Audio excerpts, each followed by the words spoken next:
18 डिसेंबर 2025 रोजी मार्गशीर्ष महिन्यातील चौथा आणि शेवटचा गुरुवार आहे.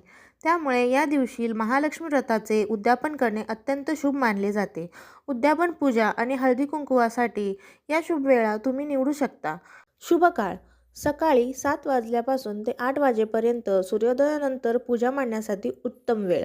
लाभ आणि अमृत चौघडिया दुपारी 11 वाजल्यापासून ते 1 वाजून 30 मिनिटांपर्यंत आहे.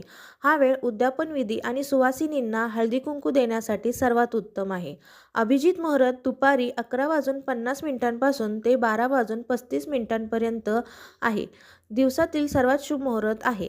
गोधूली मुहूर्त किंवा प्रदोष काळ सायंकाळी 5 वाजून 20 मिनिटांपासून ते 6 वाजून 10 मिनिटांपर्यंत आहे. संध्याकाळची आरती आणि नैवेद्य दाखवण्यासाठी उत्तम वेळ.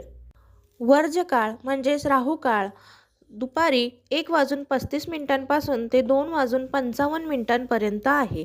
या वेळेत पूजा करू नये. गुरुवार उद्यापन आणि गुरुवारच्या पूजेची सांगता कशी करावी याबद्दल आपल्या चॅनलवर व्हिडिओ आहेत, ते पाहावे. चौथ्या गुरुवारच्या हार्दिक शुभेच्छा. जय माता लक्ष्मी.